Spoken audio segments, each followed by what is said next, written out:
Olá, estamos começando mais um episódio do ReumaCast, o podcast da Sociedade Paulista de Reumatologia, feito para quem quer atualizar e aprofundar seus conhecimentos sobre a nossa especialidade.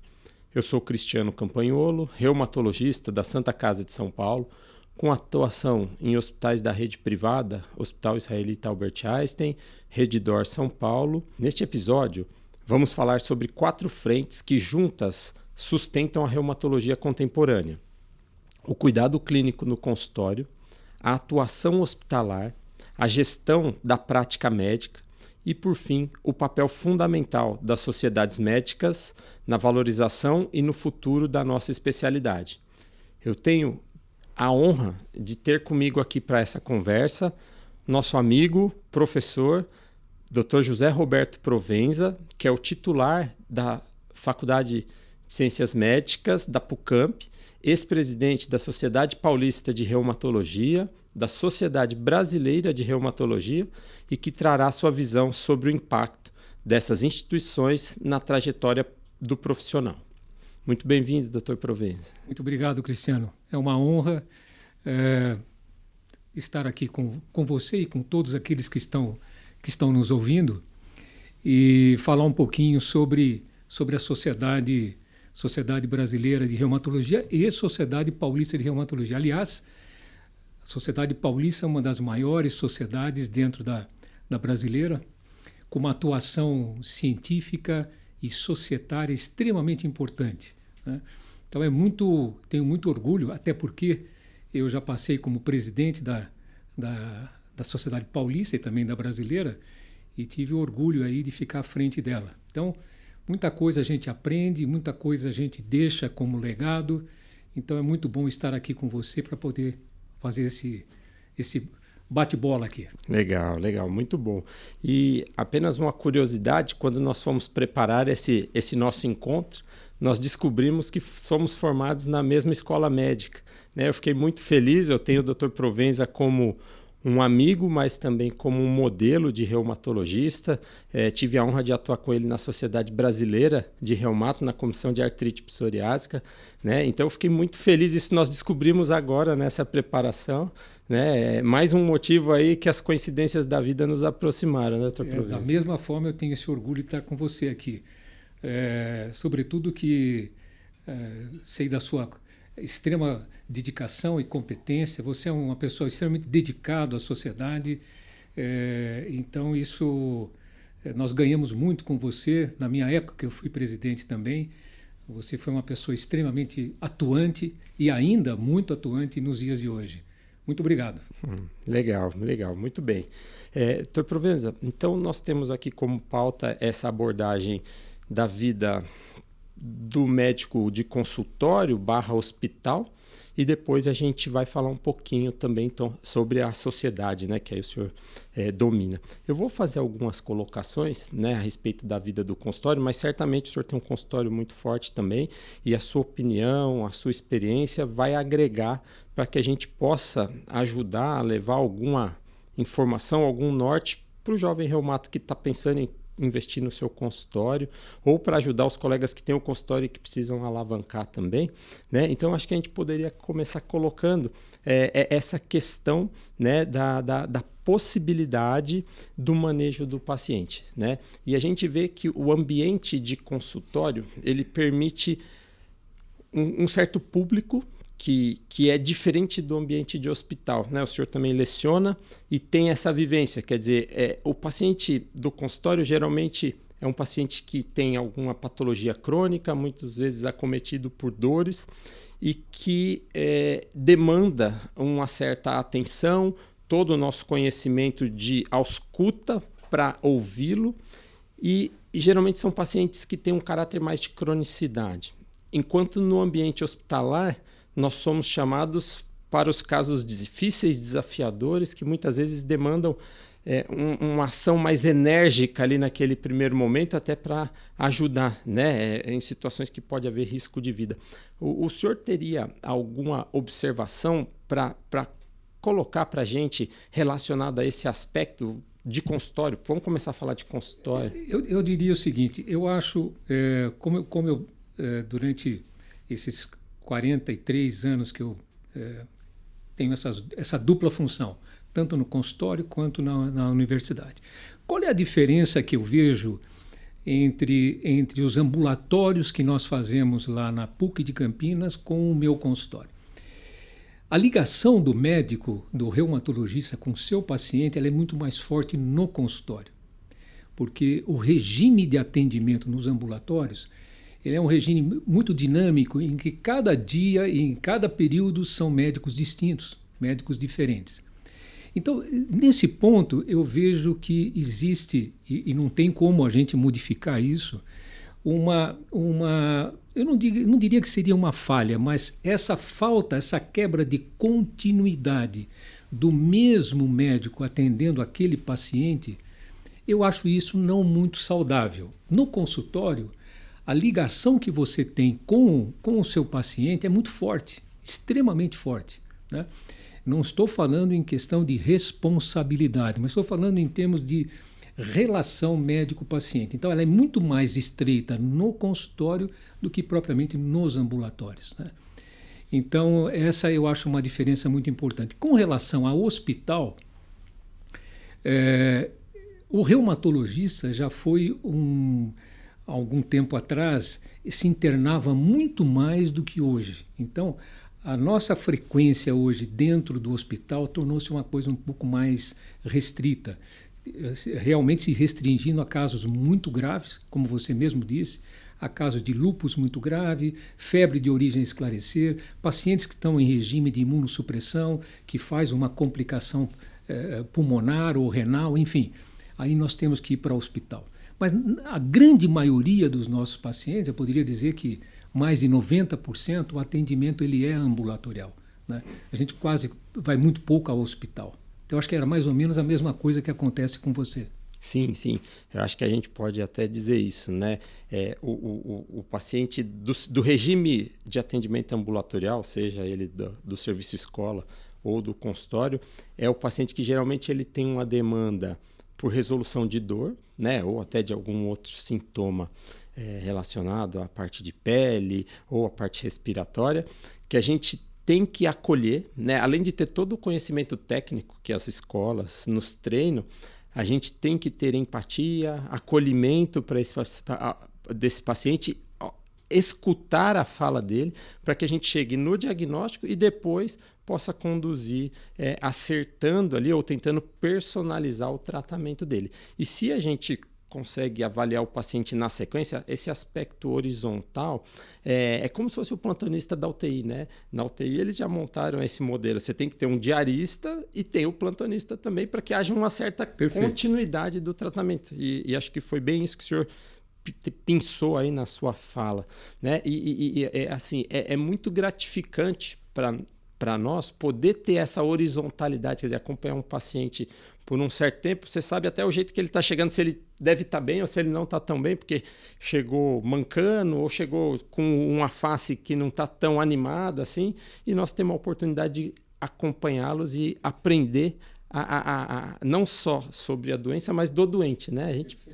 Isso permite para nós essa proximidade é muito gratificante, acho que é uma das paixões do reumatologista, poder ter essa horizontalidade aí. Eu sinto, e isso eu falo sempre para os nossos alunos lá da faculdade, e isso aí vai como uma mensagem para os reumatologistas, os novos reumatologistas, que o consultório, eu acho assim, ele deve ser um ambiente inviolável. Ele é nosso e a gente deve sempre zelar muito, ser um guardião desse ambiente, porque é ali que nós fazemos a verdadeira medicina. O reumatologista, como todos sabem, nós somos um grande clínico, né? Nós trabalhamos com a clínica médica diariamente, de uma maneira muito intensa, né? E a grande ciência de tudo isso, com toda a bagagem de formação reumatológica e clínica, mas a grande ciência mesmo é ouvir. Então eu acho, o que está acontecendo no momento? Nós estamos vendo no momento que as pessoas elas não têm mais a paciência de ouvir os pacientes. E o grande, vou falar assim, usar até uma palavra que não deveria usar, mas vou usar, o grande pulo do gato é você ouvir o paciente, né? É ali que está na anamnese, na história clínica, basicamente ali está o diagnóstico do paciente. Então é por ali que nós temos que começar. Então eu sou um grande fã de consultório, atendo todos os dias o consultório, tanto de manhã quanto à tarde. Então tenho assim muito cuidado com ele, né? Sem dúvida, sem dúvida. Muito bom. Então, agora acho que a gente conseguiu passar essa visão de consultório, pelo menos da parte do atendimento e do cuidado com o paciente. Eu vou puxar um pouquinho para o lado hospitalar, né? O senhor esteve à frente da PUC, até comentou um pouquinho a respeito da gravidade do paciente, né? Geralmente nós não vamos ser chamados para ver osteoartrite no ambiente hospitalar, mas nós vamos ser chamados para situações críticas, né? E geralmente o reumato ele não é a linha de frente, o paciente não vai estar internado para reumato. Ele vai internar para uma grande área clínica médica ou cardiologia e nós vamos ser acionados por esses colegas. Então, além do nosso conhecimento para tomada de decisão, eu acho que a gente pode deixar de mensagem a importância de trabalho em equipe, né? Se o reumatologista não souber se comunicar com os colegas e manter a harmonia no grupo, logo você passa a não ser nem lembrado ou não quisto para ajudar na dificuldade dos casos aí, né? Então a nossa interação com nefrologia, hematologia, neurologia, ortopedia, ela é constante no ambiente de hospital. Por acaso, eu dei plantão, acho que uns 14 anos da minha vida, por opção. Eu gosto da emergência também, acho que eu gosto de muita coisa até da medicina. E no plantão, vendo o ambiente hospitalar, eu acho que a gente poderia até estruturar, quer dizer, o reumato consegue atuar bem no pronto-socorro, ele consegue atuar bem nas interconsultas de UTI e nas consultas de enfermaria, para que a gente possa ajudar os colegas, na maioria das vezes, né, a gente vai fazer essa interconsulta fazendo a interação. O senhor teve alguma situação ou alguma saia justa que o senhor gostaria de colocar em relação a essa vivência de hospital? Olha, Bom, lá na PUC a gente tem a rotina nossa de passar visita nos leitos e tudo mais, mas o que chama atenção, né? Chama atenção dentro do ambiente hospitalar, quando ninguém sabe o que tem, chama o reumatologista. Chama o reumatologista, né?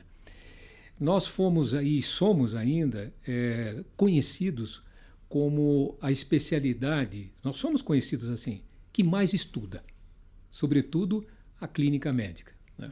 Então, quando a coisa complica dentro do hospital, começa uma febre de origem a esclarecer, uma dor articular, enfim, um caso que não responde ao tratamento, eu acho que isso aqui nós precisamos de um reumatologista, né?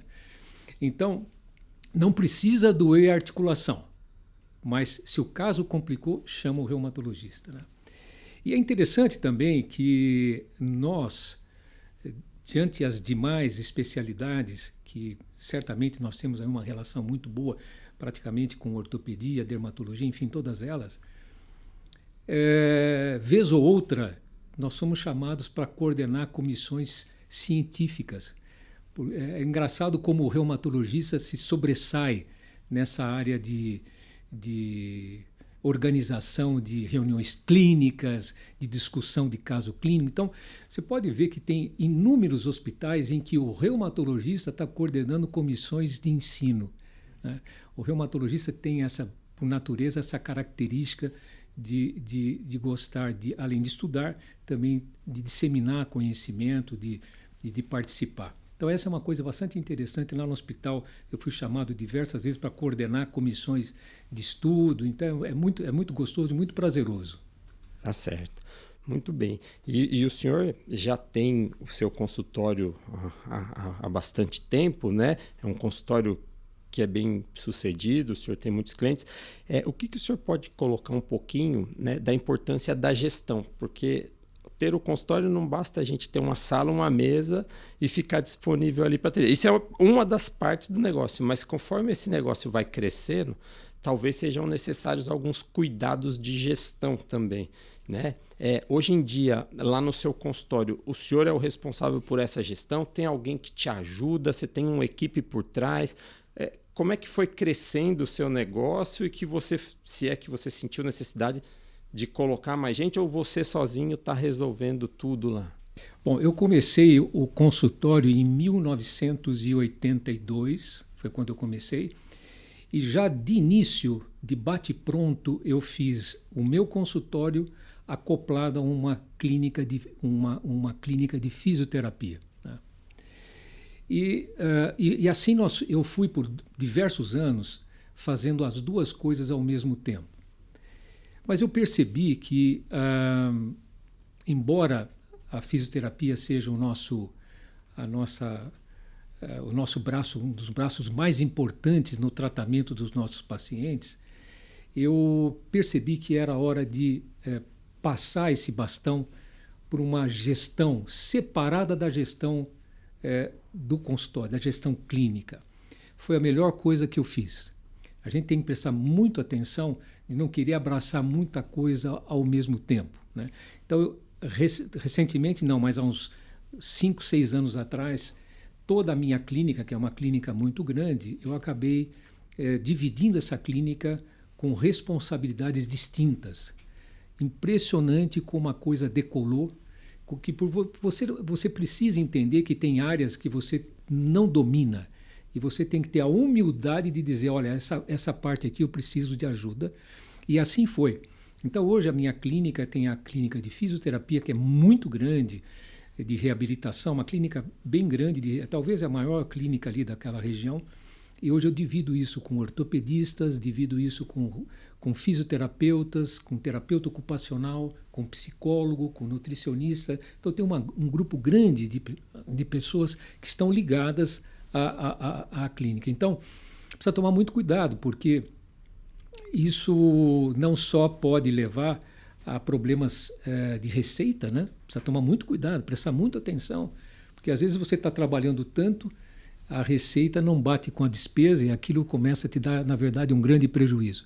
Então, eu não fiz curso nenhum específico de gestão, isso aí é gestão by Provenza, né? Feita por mim mesmo, mas é experiência, foi experiência de consultório. Perfeito, perfeito. Eu compartilho da sua posição.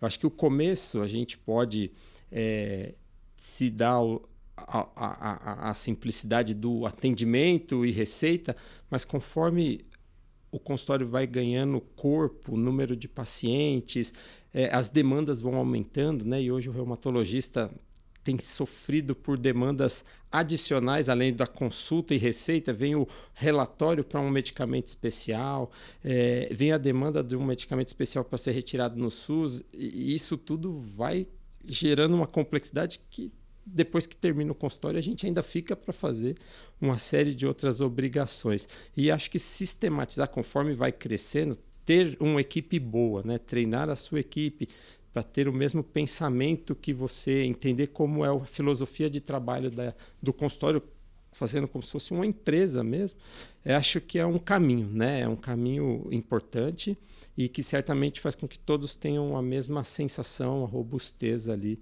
quando são atendidos na clínica. E eu gostei de ver, quer dizer, o senhor teve o cuidado aí de garantir ou de ofertar aos seus pacientes a possibilidade daquele olhar completo, né?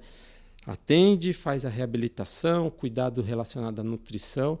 Acho que isso é uma área a ser explorada, né? O reumatologista, ou entrar em grupos para que possa oferecer um melhor para o seu paciente num único lugar, né? Muito bem, Dr. Provenza. Então, acho que a gente pode, fechando isso aqui, falando depois já de gestão e de sociedade, acho que de tudo que o senhor falou, eu gostei muito que o senhor usou essa palavra também, acho que o reumato ele tem que ter o ouvido treinado, né?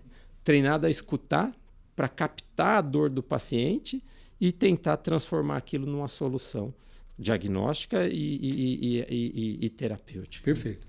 Perfeito. Então tá bom. Vamos agora então para essa etapa de gestão, né? A gente não somos gestores aqui, mas acho que vale a pena a gente lembrar que conforme vai havendo esse crescimento, parece que se torna necessário conhecimento a respeito de fluxo de caixa, faturamento, relação com operadora de saúde, negociação de contrato, gestão de custos, presença de mídias digitais envolvendo consultório, isso tudo respeitando a ética que está por trás, né? E dessa forma tem que haver um equilíbrio para que não se esgote. Então, assim, para que o profissional não se esgote. Então, por isso que a gente talvez tenha essa necessidade do crescimento mesmo e que agrupar pessoas do setor administrativo, financeiro, contábil, eventualmente até ter um consultor jurídico para te auxiliar em algumas decisões que a gente vai fazer ao longo do tempo. Alguma particularidade a mais dessa questão de gestão para a gente encerrar, doutor Provenza? Olha, eu basicamente eu procuro nessa questão, eu acho que é uma questão assim de ter um bom contador. Eu tenho uma secretária que trabalha só com a parte administrativa do consultório, né? E tem uma outra secretária que trabalha com atendimento ao público e gerenciamento do WhatsApp, né? Que a gente usa pra caramba. Aliás, é uma ferramenta muito bacana, claro, a gente tem que tomar os devidos cuidados com essa ferramenta, mas é uma ferramenta que nos auxiliou muito na agilidade de troca de informações, no recebimento de alguns exames complementares. Houve uma agilidade muito grande no início do tratamento dos pacientes com essa modalidade de chegar rapidamente ao paciente. Houve uma proximidade muito grande em relação a isso. Então, tem uma secretária só para os negócios administrativos, então contas, a receita, as contas a pagar, tudo mais, e um bom contador. E tenho uma secretária que gerencia tanto o atendimento clínico, telefônico e o atendimento, o gerenciamento de WhatsApp. Então, tem sido suficiente para mim e sem dúvida nenhuma, tudo bem, a gente tem que acompanhar a modernidade, a gente tem que acompanhar as divulgações em mídias eletrônicas e tal, mas aqui fica o meu recado. A melhor propaganda é o doente bem atendido. Não adianta ficar fazendo muita propaganda, atenda bem o doente, você vê que aquilo cresce raízes profundas. Então, eu sou fã do bom atendimento, invisto praticamente quase que, me desculpe, mas eu invisto muito pouco em mídias, né? Então, claro, os mais jovens têm todo o direito de fazer isso, e isso costuma funcionar muito bem também, mas eu diria que, no meu caso em especial, no momento, eu não estou precisando muito das mídias, eu estou indo, a minha mídia mesmo é a mídia pessoal, né? Essa do bom atendimento, do doente ir para casa, contar para a família que foi bem atendido, contar para o vizinho que foi bem atendido, isso me devolve uma quantidade imensa de pacientes. Então, fica o meu recado aí para... Muito bem. Muito bom, doutor Provenza. Então, vamos caminhar agora para a nossa última parte, né? O senhor que já teve à frente aí da Sociedade Paulista de Reumatologia, da Sociedade Brasileira de Reumatologia, coloca a sua impressão, comente para nós a importância do reumatologista se manter engajado nessa linha de frente também, até por questões de futuro, até para o consultório, né? Eu penso da seguinte forma, né? Nós nos formamos, terminamos a residência médica e vamos exercer a profissão de reumatologista. Eu penso que nós estarmos ligados a uma entidade, a uma sociedade, dá uma sensação de amparo, dá uma sensação de acolhimento, dá uma sensação de que nós estamos com a turma, nós estamos com uma família. E falando em família, a reumatologia é uma grande família.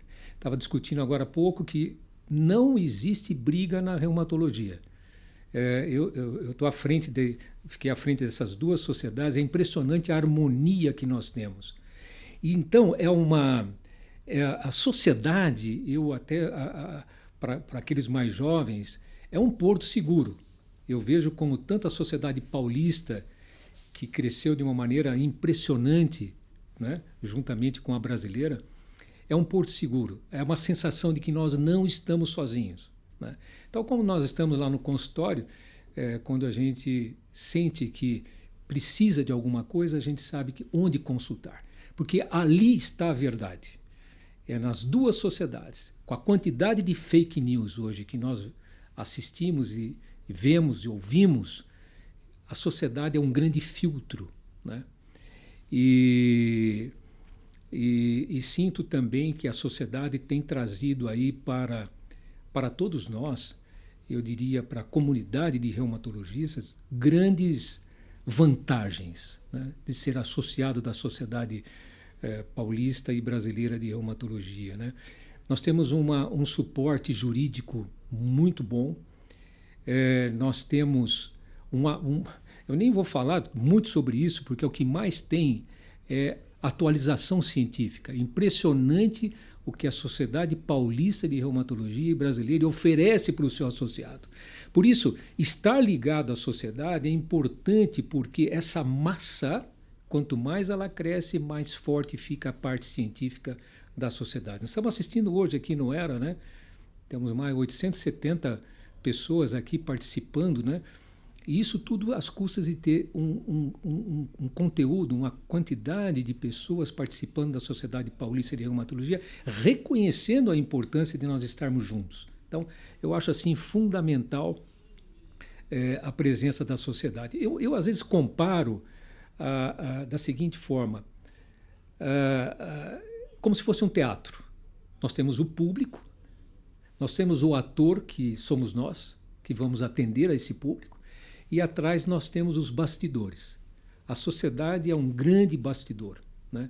É ali que nós encontramos praticamente todo o nosso suporte, né?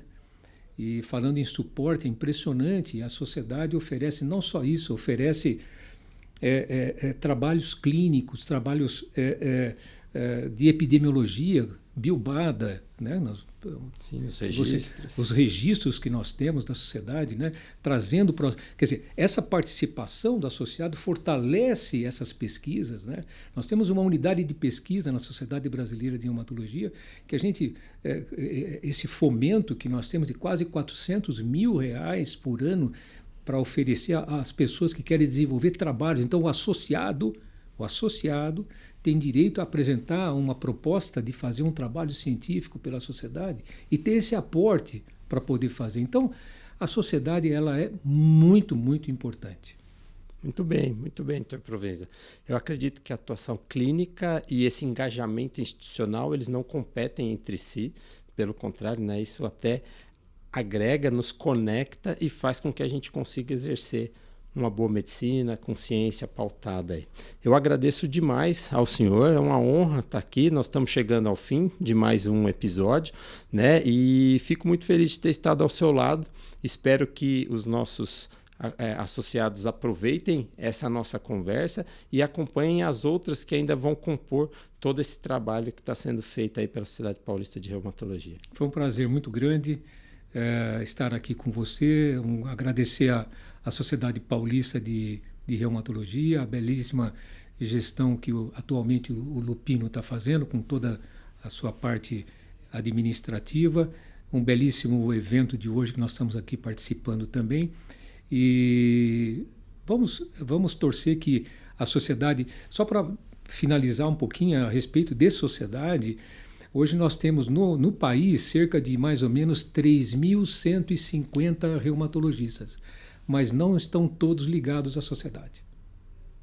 Praticamente nós temos quase que 1.000 sócios, 1.000 especialistas que têm o RQE, que ainda não está ligado à sociedade.